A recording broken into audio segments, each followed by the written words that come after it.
The job of the vlogger is not a grateful one, especially if you are still aspiring. You do not necessarily have access to the same information as the press, and you don't have access to the press room as well. The salvaging company rented a house that were overlooking the beach, and the press briefings took place at it. I wasn't from the press.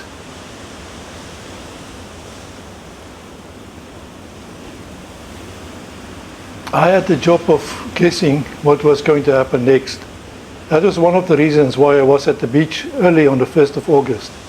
Just in case somebody got it in his head to do an early morning refloating, and that would be it. We would never have any footage on it. Later, this strategy paid off big time.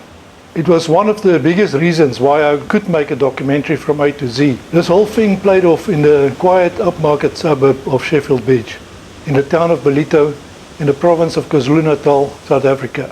The geographical position of the site, plus that of some other important ones, is shown under the video, and if you copy and paste it into Google Earth Pro, it will take you there. As before, using a car was also out of the question, so I had to walk with my equipment for about 2 kilometers to get there. I was still there before 8 AM. Great relief, the tanker was still well in place, but there were plenty of activity going on. The light is beautiful so early, and I just used the opportunity and started to take photo and video clips of whatever I thought may be special or important. The first thing I noticed was the Puma helicopter. It was commissioned from Starlight Aviation for the operation. The only real way to get access to the ship and to move equipment and personnel there. That was exactly the case upon my arrival. It was busy lifting a generator onto the deck.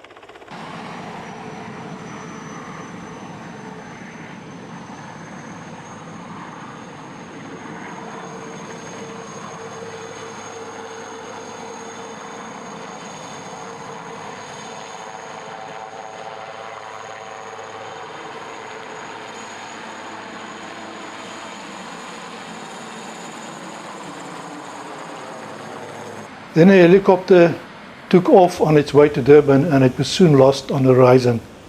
People came to the beach in drips and drabs, and also just to do their early morning walk. And some more of the salvage workers arrived in time. While the ship lied there, it was going to be essential to get rid of as much of the pollutants as possible, if not all of it.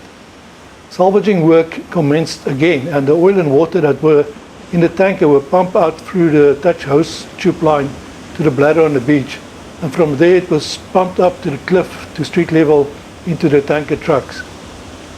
The salvage tug, the Smyrna Mandla, made for a lonely figure on the other side of the pulling cable that were pulling on the bow of the empty Phoenix, exactly as we have left the previous day of the first refloating attempt. The pull was mainly to keep the ship stable, not for refloating it at this point, as it was unlikely that that would happen.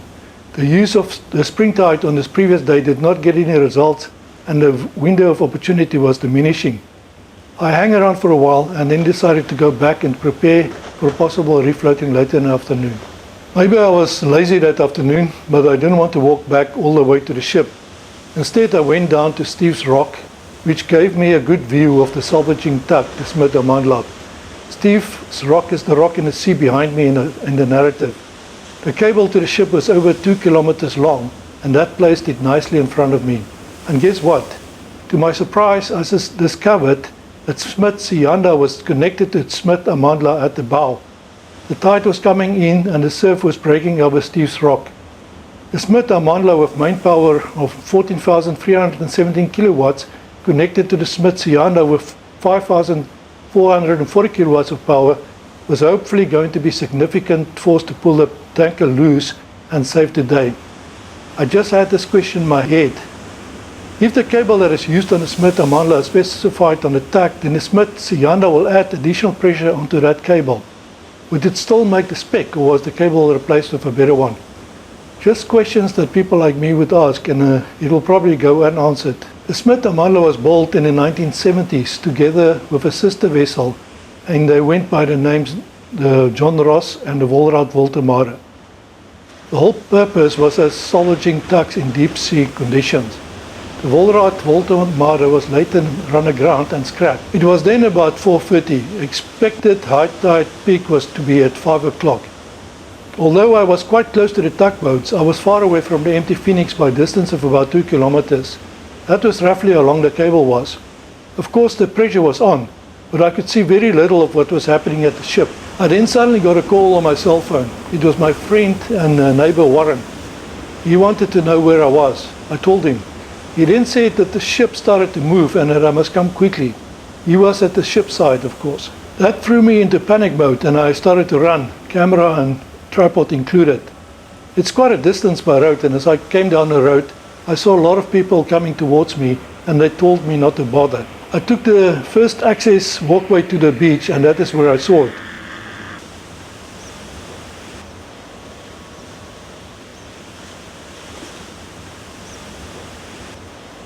By the time I had my camera back in position, it was 4:50 p.m. The ship was pointing south and parallel to the beach, and it was swaying in the swell. There was some fluff of cloud in the sky, and they were tinted between a pink and purple as the setting sun played out its effects. Two boys were playing in the beach, almost as if they were oblivious of the ship. Clearly the ship was still swiveling around the stern, and the bow was slowly moving back towards the beach. There was nothing that anybody could do about it, but the scene was peaceful and serene. And one can say the moviegoers went home already. Instant gratification the end scroll left behind. I stayed there for a long time. I think the atmosphere was just too nice.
Then later the helicopter came and lifted the crew from the ship.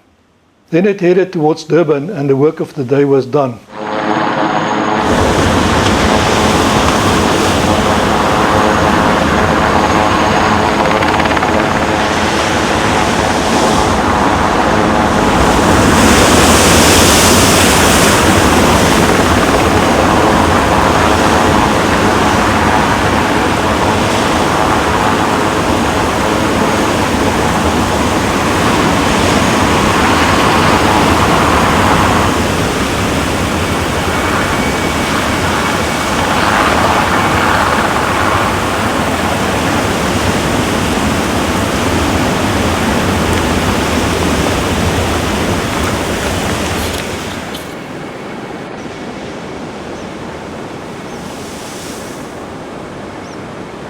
On this day, on the 1st of August 2011, the Independent Media of South Africa released the following SAPA article with some interesting information.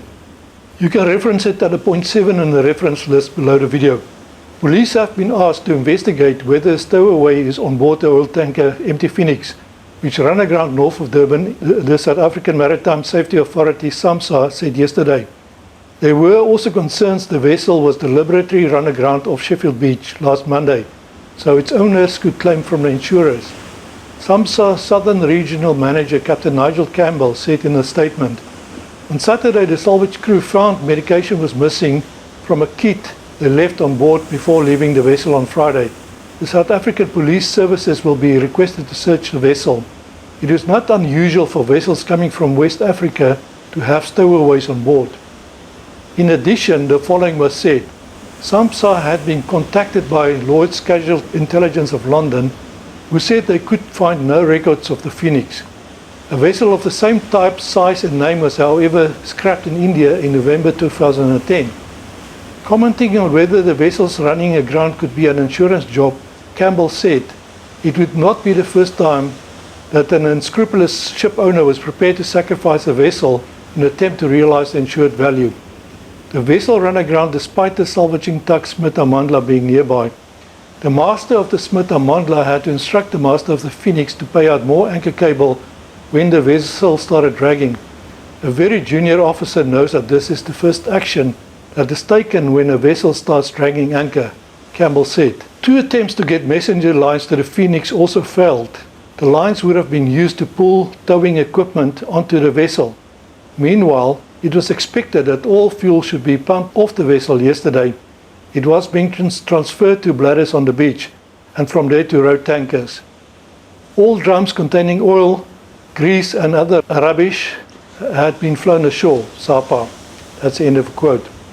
There was going to be another attempt to free the ship in 2 days' time from then, on the 3rd of August. That will be revealed in the next video. I hope I will see you there. Thank you for watching, and please remember to subscribe and click on the like and the bell if you want to see the rest of the scenes and other videos, which are total 6. That will come in time on ship salvaging and other interesting topics.